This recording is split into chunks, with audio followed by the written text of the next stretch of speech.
I'm now going to hand you over to our representatives from Northern Ireland. Ladies and gentlemen, Alan Lewis and Councillor Henry Reilly. Over to you, chaps. Well, thank you very much indeed for the kind invitation from UKIP and EDF to attend this seminar, for want of a better name. You'll see that the start of our presentation really is the conflict in Northern Ireland has essentially been about national identity. And I'm obviously from the Unionist community. I'm from a Protestant background. And I look at the British Isles as an island archipelago that is a completely natural geographical entity, that we share a common language, common basic ethnicity, we common legal system. Our history's interlocked for thousands of years in many ways. So I see it as a completely natural thing to be part of the British Isles and to be a British citizen. Now, there are other people who live in Northern Ireland who will say, I'm not British. I see you as a foreign entity in my mother Ireland. So we struggled with that conflict of identities for years, really. And then in 1998, we did get an agreement of types, what was called the Good Friday Agreement. And the ethos of the agreement was that Northern Ireland will and remain part of the United Kingdom, provided the majority of people who live in Northern Ireland want that. But there were concessions made to the nationalist community who feel themselves to be exclusively Irish, in that there would not be a majority government set up in Stormont, that it would be a forced coalition. It has worked to a degree, but there has still been this latent violent republicanism that manifests itself in many ways. Post-agreement, we obviously had the Omagh car bomb. It was the single biggest attack of the Troubles in Northern Ireland. 29 people were killed, and that was caused by what was known as an IRA splinter group. You'll see the photos, the devastation that they were still able to inflict what they called outside mainstream republicanism. So even though we had this agreement in place, we still have this body that has the technology and capability and the will to inflict a lot of pain and hurt on the people of Northern Ireland. That's just scenes from that bomb. Then we move on and we get, it leaves the Omagh after a period of respite really from terrorism. Then we move into Castlewellan, where we get more bombs, again from what are called splinter Republican groups claiming responsibility. Then we move on a step up in the violence when we had two soldiers about to go on duty in Afghanistan. They were in their barracks in Antrim and had ordered a pizza. And when they went to collect the pizza from the pizza delivery van, these IRA terrorists walked out and killed them, riddled them with bullets. And that did cause terrible anxiety and anxiousness right across Northern Ireland. In many ways, it had a unifying effect because the moderate Catholic community really do not want that type of thing, and they were appalled. And it did bring the communities together in many ways. Then we went on to Constable Carroll, the first member of the newly formed PSNI. He was killed when contacted by a lady whose house had been attacked. It was what's known in Northern Ireland as a come-on attack. And the police officer went out, and a young man stepped out and shot the poor police officer dead. Again, Catholic police officer, tremendous feeling of sympathy for him, brought the entire community in Northern Ireland together. And that runs on from the previous police force. 300 members of the RUC were killed, 9,000 injured in paramilitary attacks, mostly by the Provisional IRA. It actually made the police in Northern Ireland the most dangerous police force to be a member of anywhere in the world. And you'll see in the next slide some of the police officers who were killed, some of the over 300 police officers. In the pre-1980 peace agreement, we had 3,225 people were killed. between 1969 and the ceasefires in 1994. 1,896 of these were killed by Republican paramilitaries, 935 by loyalists, only 316 by the army, and 52 by the police. Now, you would think the way that the media had presented the troubles in Northern Ireland, that the army run and the police run roughshod over everybody and just shot the place up, that clearly wasn't the case. There was tremendous restraint shown by the security services in Northern Ireland throughout the troubles. In terms of proportionality, if you look at what happened in Northern Ireland with the fatalities we experienced, it would be the same as 270 9/11s. So it gives if you can try and comprehend that, the pain that has been inflicted on the Northern Ireland community by the troubles over the 35 years.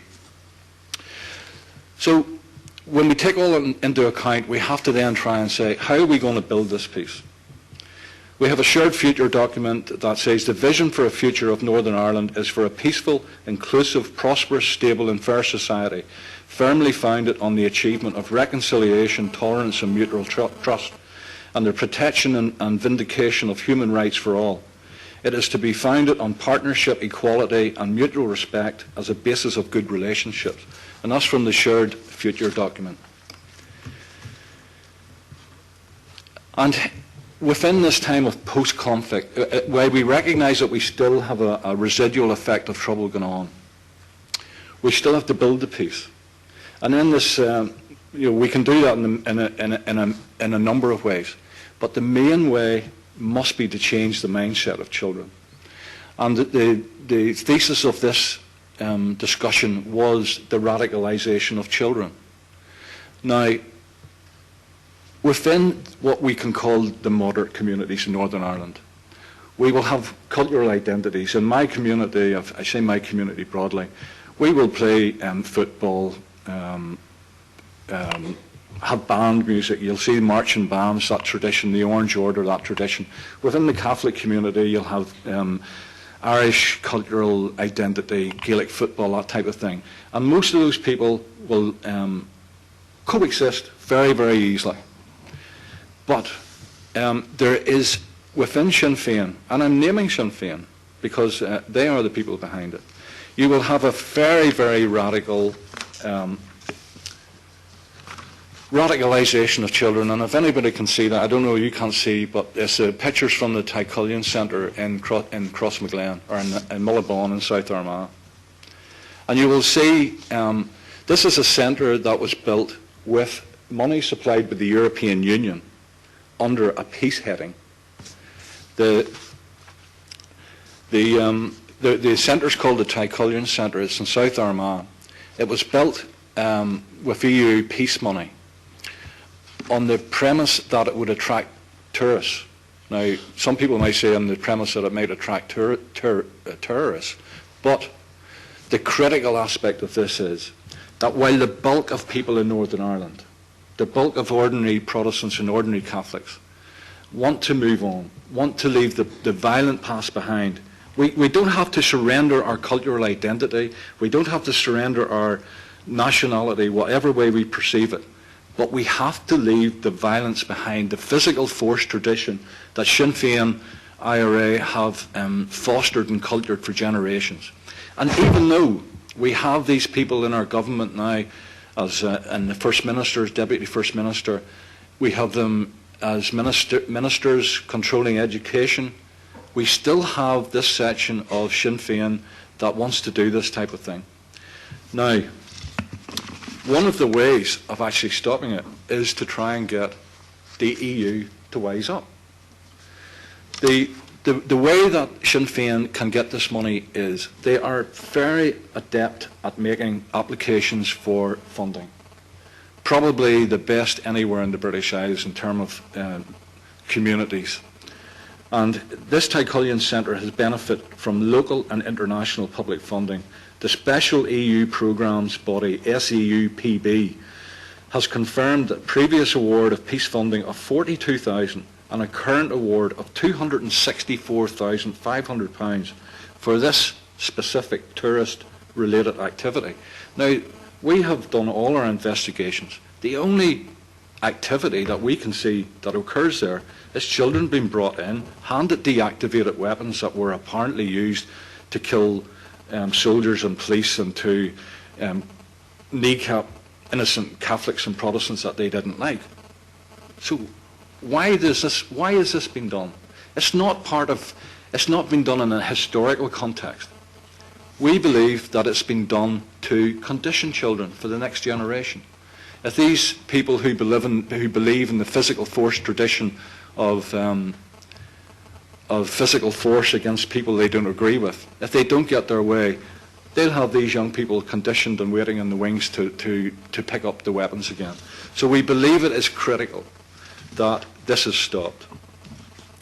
The photographs of the children were actually posted on Facebook by a Catholic parent who had seen them and thought, my goodness, how can we allow our children to be conditioned in this way? Go on to the next one on the EU funds ones. Now, within Northern Ireland, where it's causing a lot of problems as well, is the fact that people from the unionist community will see physical force republicanism, the advocates of violence, and the people who actually served lengthy jail terms for killing what I call a totally innocent person, whether it was a policeman, a soldier, or a farmer, because they wanted his land. This is the perception that it's creating within the unionist community. You'll see that was at a recent rally over some event, but they've actually went to the bother of creating this banner that says EU funds Republican terrorists. That's the perception that's been created within Northern Ireland by the misuse of EU money. And I don't like using the word EU money because the UK, we are net contributors to the European Union in financial terms, so it's actually our money. But then we go on to the people who deal with the victims of the past. Now, we have this IRA group called Cllr. Now, this group would be behind a lot of these photographs of the children, whatever. They've already received 1.3 million to support ex-IRA prisoners, even though the organisation was in breach of company law by failing to file accounts for a number of years. They still got money. Now, if you go to the groups who actually represent what I call the real victims, the people like FAIR, which is Families Acting for Innocent Relatives, like MAST in my own area, which is More in Action for Survivors of Terrorism. If you go to those people, what has happened to them? They've actually had their funding denied. Now, the fact that the people who represent the truly innocent victims had their money denied because of very spurious reasons by this special programs funding agency.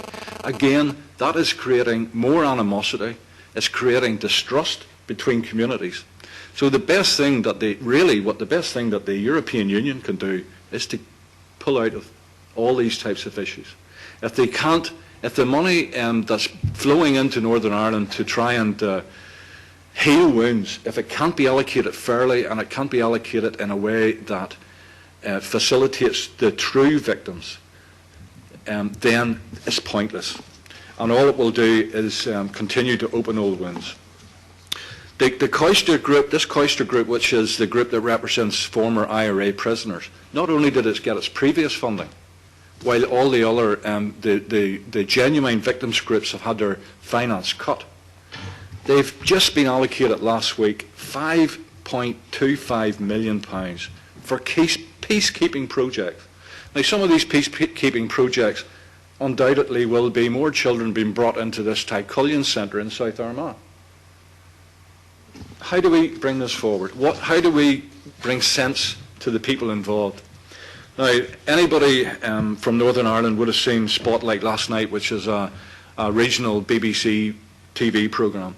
And we had a very effective exposure of the proposed, what we call the IRA shrine that's going to go with the former Maze prison site.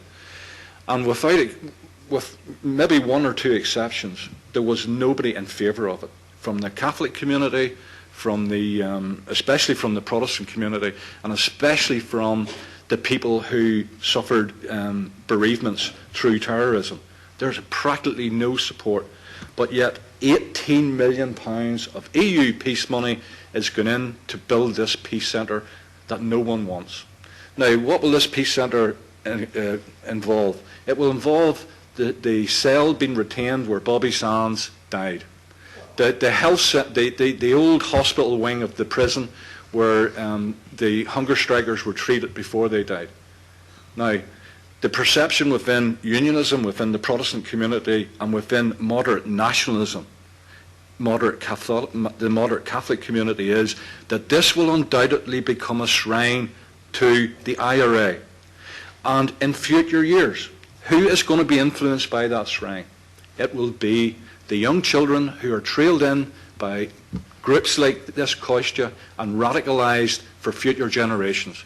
That is why we should not allow these huge amounts of EU funding to be allocated in this way.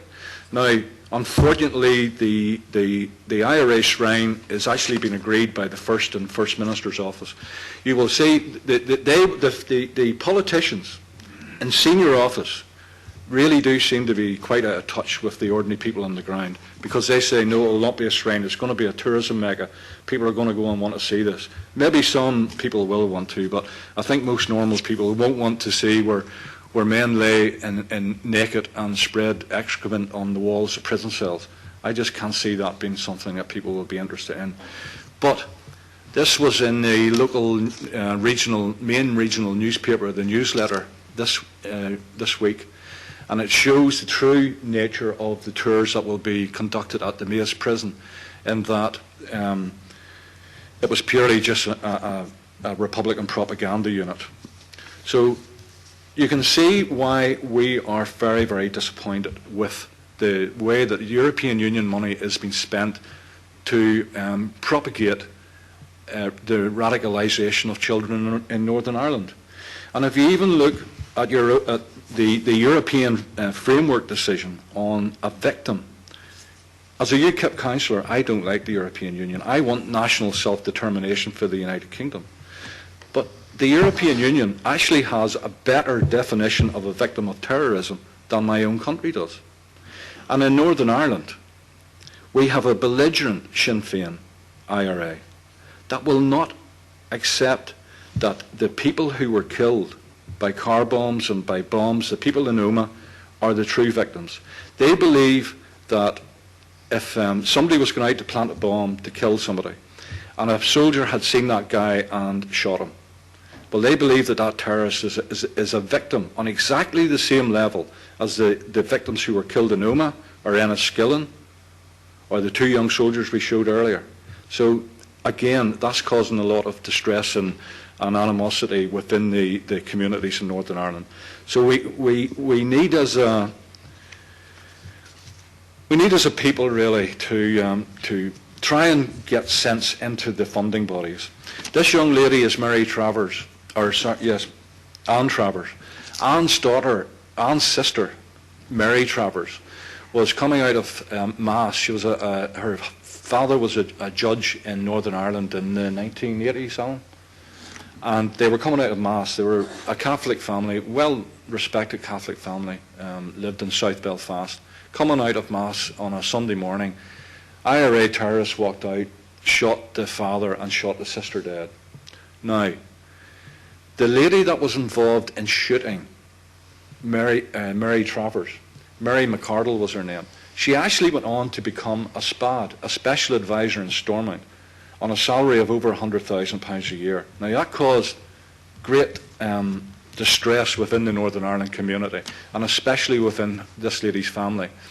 And she did run a very effective campaign, and it now looks as if the Northern Ireland Assembly will as a whole, as part of a private members bill introduced by Jim Allister, the former MEP here, that they will now introduce legislation that anybody with a conviction for terrorist murder will not be able to be a special advisor within government. That's the way to go forward. We need to try and chip against this physical force tradition, this physical force ideology that conditions children. And I think unless we all do that together, the future is not bright for Northern Ireland. I think we can have a type of peace, but unless we really get to the roots of the problem, and that is the radicalisation of children into physical force violence, then the future's not good. Basically, that's it. With a few more slides there, but if you look at the way that the funding has panned out, you'll find that within unionism, the unionist community feels they've been treated very poorly indeed. Billy Hutchison, who represents the Shankill Road, which is a very it's a very sound, good working class loyalist area. People there feel they've been left behind. Whereas if you go to nationalist areas, they feel triumphant and emboldened. If you go to the victims of the violence, they feel ignored and even ostracised. And working class unionists from the Protestant community really do feel forgotten and left behind. And you will see the manifestation of anger whenever the Union flag was only allowed to fly on designated days in City Hall in Belfast. It's still going on from the 3rd of October.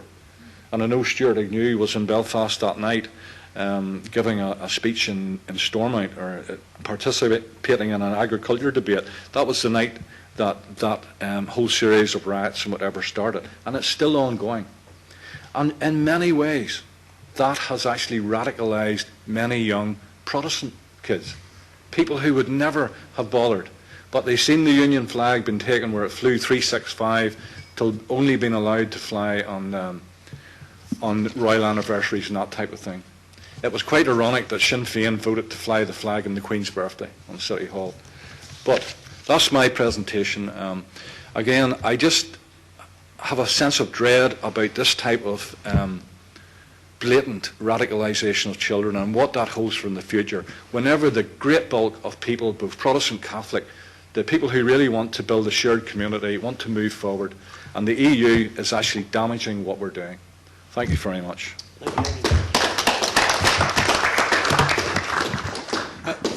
Thank you, Henry. Questions?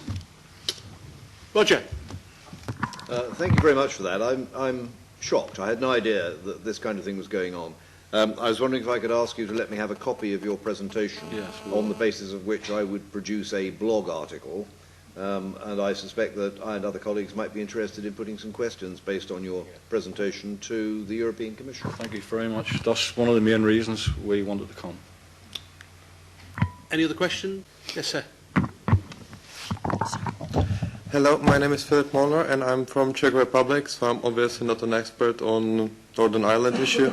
But when I see those pictures, I ask myself, who gave them those weapons to those kids, And so I was wondering, because in Czech Republic a few years ago we had problems with neo-Nazism, and some of the people were, some of those neo-Nazis, they were very disappointed how the things were going on for them. So at the end, they decided they will try a different strategy, and I think they called it sleeping wolf strategy. And it was basically based on the fact that they will try to look like normal, ordinary people, and they will try to learn their kids to one day to follow, their way, and to one day when the situations change, when one day they might find a big, strong leader, they might go on fighting. So my question is, do you think that those weapons were given to those kids by the institution or paramilitant groups, or, I hate to actually think about it, or maybe their parents? Thank you. The building that you see is called the Cllr Centre, and that was funded by European Union money.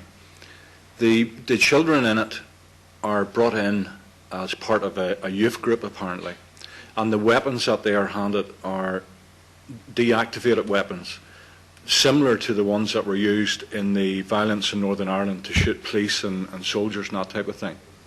So it's Republican. It's organised through mainstream republicanism.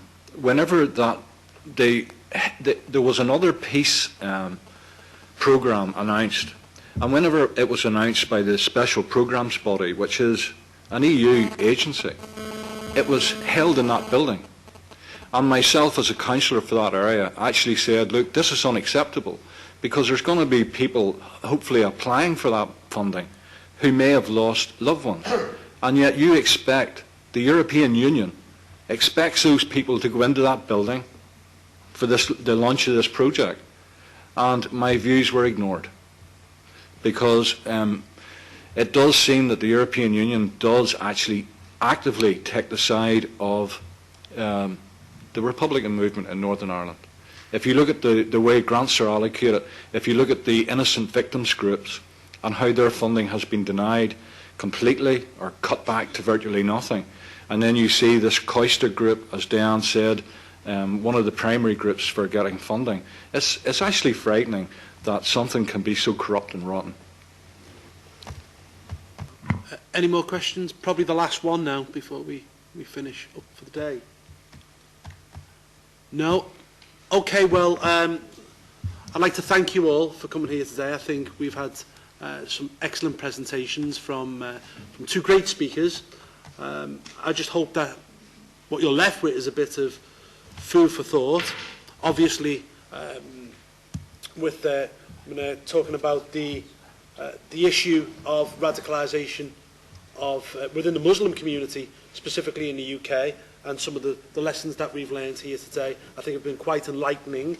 And obviously, the issues that Henry has dragged up that still persist within Northern Ireland. So please go away, think about what's been said today, and if you are MEPs, please take some action upon it. And I'm sure that the two guys will be hanging around at the end to take any more questions in a personal capacity. So thank you very much for coming. Thank you, Michael, for organising today. And well done all round. Cheers.